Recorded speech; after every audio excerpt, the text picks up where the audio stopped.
के विमेन है, डॉक्टरी में देख ले, पायलट देखे, इंजीनियर जिनका कमाने वाला सर पे कोई नहीं है, तो फिर मर्द उनको इज्जत भी तो देना, वो मजबूरी से निकल रही हैं। जिनका फिर वही बात कर रही, जब मैं बोल रहा हूँ कि जिनका कोई नहीं है, जिनका खामद नहीं है, कोई कमाने वाला नहीं है, वो तो इज्जत के साथ निकलती हैं फिर घर से, माशरा फिर उनको इज्जत भी देता है। मैंने कई देखे हैं, मैंने कई लोगों को खिदमत करते हुए। मतलब जो फैशन करके निकलेंगे उसको माशरा इज्जत नहीं देगा? कहाँ पे लिखा हुआ है? इस्लाम क्या कहता है? क्या कहता है बताएं ना, क्या कहता है? कि औरतों को अपने हिजाब के अंदर रहना चाहिए। तो हिजाब वाली औरतों की रिस्पेक्ट फिर आपने बोलना कि सीटियां बजती हैं, फिर आपने कहना लोग देखते हैं हमारी तरफ। मर्दों के लिए औरतें सजना सवरना छोड़ दें। अपने मर्दों के लिए नहीं, आप अपने मर्द के लिए, अपने शोहर के लिए सजें। नहीं, मैं कह रही हूँ कि मर्दों की खातिर औरत सजना सवरना छोड़ दे। और मर्दों के लिए मर्द मामे लगे हुए हैं। मैंने आपको औरत को अपने शोहर के लिए बनना सवरना चाहिए। लोग कौन होते हैं? कमाल, घर में मॉडर्नाइजेशन भी तो किसी का नाम है ना। मेरी बात सुने, घर में तब लड़ाइयाँ पड़ती हैं, अपने शोहर के लिए उजरी मुजरी, लोगों के लिए बन सबर के बाजार जाना हो, या किस किंट के अंदर जैसमें से हो जाती है, फौजी कैलेंडर बन जाती हो, तो फिर तो शोहर ने सारा दिन बनसवनी औरतें देखनी है, फिर घर जाना है तो देखना कि मेरी औरत जो है उजरी मुजरी पड़ी हुई है, फिर हांडी को ठुट लगना हवा के अंदर, वो औरत को 2 थप्पड़ लगना, फिर कहना मेरा जिसम मेरी मर्जी, मुझे हुकूक नहीं मिलते, छनकना मिले। अच्छा चले, ये तो आपकी बातों से मैं एग्री नहीं कर रही हूँ। जो बच्चों के साथ रेप होता है उसमें किसका कसूर होता है? जो बच्चों के साथ रेप होता है, ज़ैनब का क्या कसूर था? 2-2 माह की बच्चों के साथ रेप हो रहे हैं, उनका तो कोई कसूर नहीं है ना। जब ज़ैनब के हुकूक की बात हुई ना, आपको जो बोलना है ना वो बोलना है। ज़ैनब के हुकूक की बात नहीं करती, ये हमारा मिनिस्टर कह रहे हैं, वज़ीर दाखिला कह रहे हैं, उसके वालिद को कहता है जो बोले ना आपको वो बोलना है, हुकूक की बात नहीं करनी। ये रियासत की जिम्मेदारी है। जो रेप करते हैं लटकाए, इधर एक लटका दे। मेरा नहीं ख्याल कि 10 साल यहाँ पे पूरा पंजाब के अंदर रेप होगा, पूरा पाकिस्तान में नहीं होगा। क्यों नहीं सजाएं दे रहे? कानून इतना कमजोर क्यों है? रेपिस्ट घूम रहा होता है, जो विक्टिम होता है उसी को लान तान सहनी पड़ती है। 1937 में कायद आज़म रहमतुल्लाह तआला ने इलेक्शन लड़ा, हार गए। फिर रियासत मदीना की जो बात की कि इस्लामी कानून नाफज होगा, 1947 में अक्सरियत के साथ वोट पर पाकिस्तान लैदा हो गया। मैडम, आप कैसे कह सकते हैं औरत को हकूक नहीं मिलता? देखिए, हम पाकिस्तानी इतना हकूक देते हैं औरतों को, इतना सुने ना, इतना हकूक देखते हैं कि आपकी चीफ मिनिस्टर का नाम क्या है? क्या? मरियम नवाज। तकरीबन उन्होंने 30 सीटें जीती हैं। अपनी सीट भी नहीं देते, हमने उनको सीएम बनाया हुआ, ये हकूक देते हैं हम। वो तो उनकी एक पार्टी है, लेकिन बाहर जो देखें, वो एक हमारा जो पाकिस्तान में एक सियासी निज़ाम है, खानदानी सियासी निज़ाम है, वो आप भी एग्री करते हैं, मैं भी एग्री करती हूँ। मेरी बात सुने, मेरा सवाल ये है कि औरत आखिर जो है 8 मार्च को अपने हकूक के लिए रोडों पे क्यों निकलती है? ये हकूक आपको नहीं लगता रियासत को देने चाहिए? आपको नहीं लगता कि विमेन जो मर्द हैं उनको विमेन को सपोर्ट करना चाहिए? हर फील्ड में से अगर उनको अपना हक मिलेगा तो आज वो रोडों के ऊपर क्यों एहतजाज करें? अच्छा, क्या हकूक नहीं मिल रहे मैम, बताएं।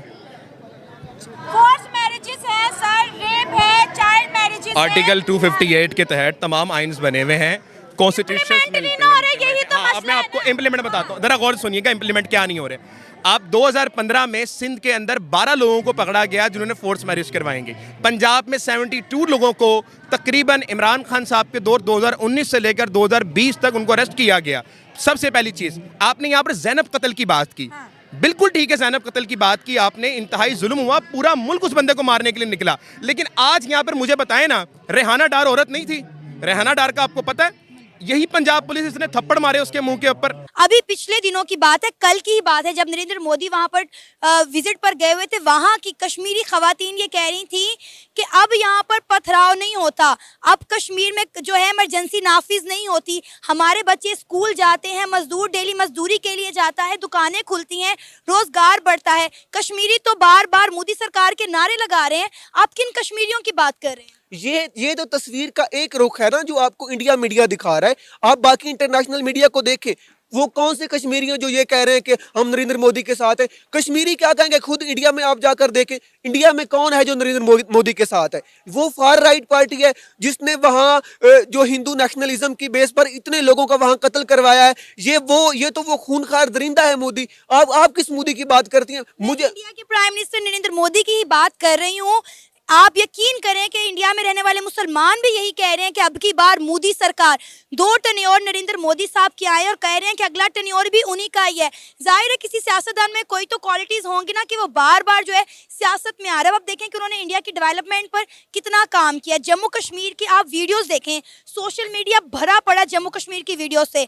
आप यकीन करें मेरे ख्याल और मेरे तासुरात भी बिल्कुल आप जैसे थे, लेकिन जब मैंने हकायक देखे, और ये हकायक नहीं जो आप कह रहे हैं कि मोदी मीडिया, मैंने बजाते खुद कश्मीरियों से बात की है। आज़ाद कश्मीर के लोगों से मैं मिली हूँ और जम्मू कश्मीर के लोगों से मैंने ऑनलाइन इंटरव्यूज किए हैं। आप यकीन करें जो बातें आप कहते हैं वो हकीकत से बिल्कुल बरअक्स हैं। आपको लगता है कि हमारा मीडिया जो हमें दिखा रहा है वो 100% सही है? देखिए, आप ना इस चीज को दूसरी साइड से देख रही हैं।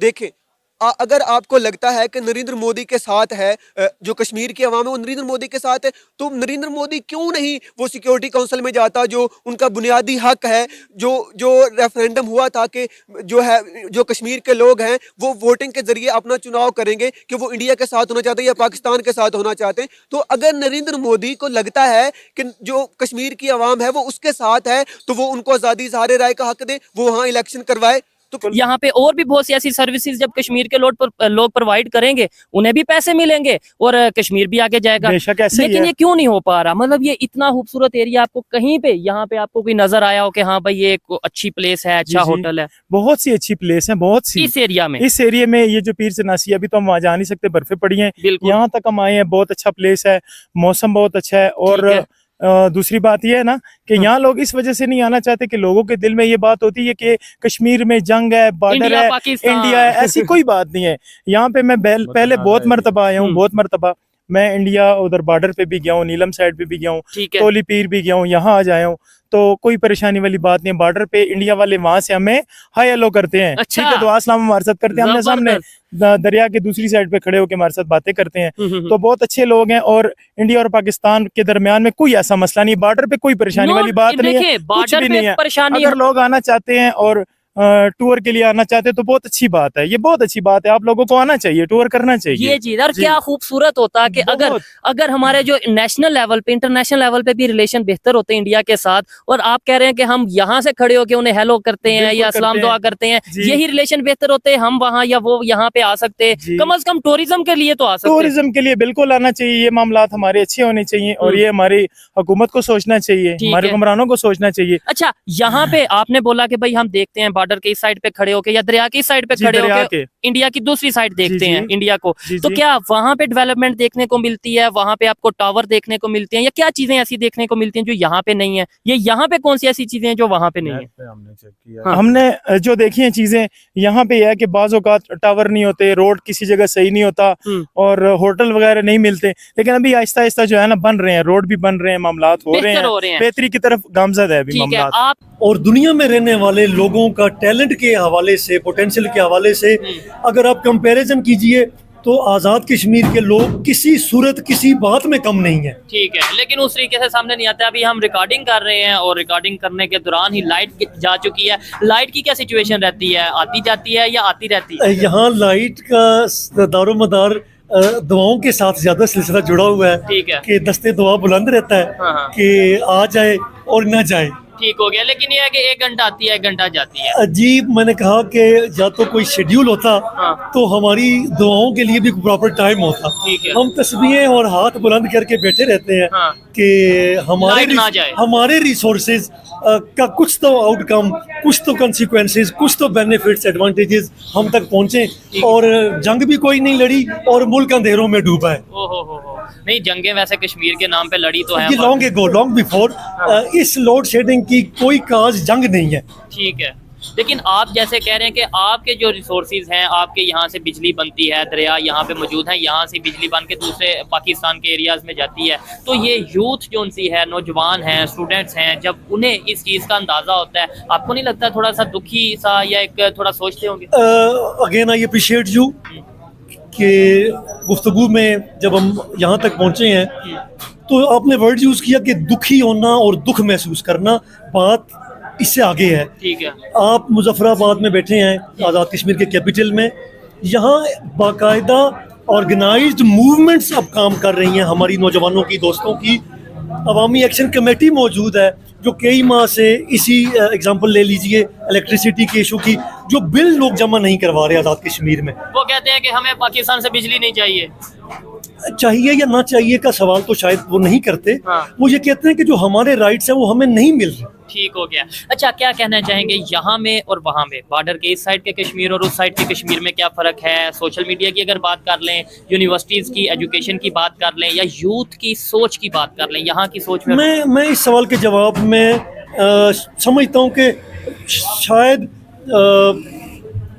थोड़ा सा एक अनड्यू इन्फ्लुएंस हम फील करते हैं आज़ाद कश्मीर के लोग अपनी फ्रीडम ऑफ स्पीच के लिए, अपनी फ्रीडम ऑफ राइटिंग के लिए। जैसे मैंने आपसे कहा कि पाकिस्तान में आज़ाद कश्मीर के रहने वालों का किसी शोबे में कोई नाम क्यों नहीं है।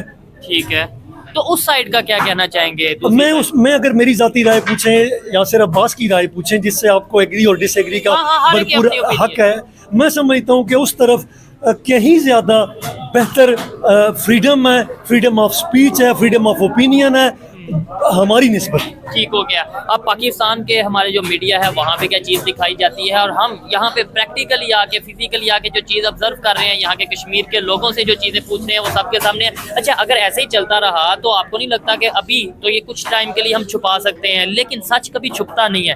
5 साल बाद, 10 साल बाद सोशल मीडिया के थ्रू या ओवरऑल वहाँ के लोग खुद बोलेंगे कि भाई, बल्कि बोलेंगे क्या, दिखेंगे कि हम हाँ आगे जा चुके हैं, तब फिर हम कैसे ये बात बताएंगे कि ये आज़ाद है और वो महफूज है। Beautiful saying. मतलब अभी तो लेट्स सपोज मैं कह दूं, कोई कह दे कि हाँ भाई पाकिस्तान ने कश्मीर से बहुत मोहब्बत करता है, आज़ाद कश्मीर नाम रख दिया है, वो मकबूजा कश्मीर है, लेकिन 10 साल बाद सोशल मीडिया के थ्रू सारी चीज़ें सामने आ जाएंगी, अभी भी आ रही हैं, तो फिर कैसे उसे कवर किया जाएगा? मैं आपकी बात में 2 बातें सामने आ गई। एक तो आपने सोशल मीडिया की बात की और फिर आपने कहा कि वो कश्मीर बनेगा पाकिस्तान वाली बात, ये 2 बातें आ गई। मैं सम इयर्स बिफोर न्यूज़पेपर पढ़ रहा था तो मुझे वेटिकन सिटी के पोप का ये फिक्रा, ये जुमला बड़ा प्यारा लगा था। उन्होंने लिखा कि मैं इंटरनेट को डिवाइन ब्लेसिंग समझता हूँ। वेटिकन सिटी के पोप ने कहा कि मैं इंटरनेट की सहूलत को खुदा की रहमत समझता हूँ। मैंने इस पर बड़ी देर सोचा, मुझे बहुत अच्छा लगा और मैं आपकी इस बात से फुली एग्री करता हूँ। 110% I am agreed with you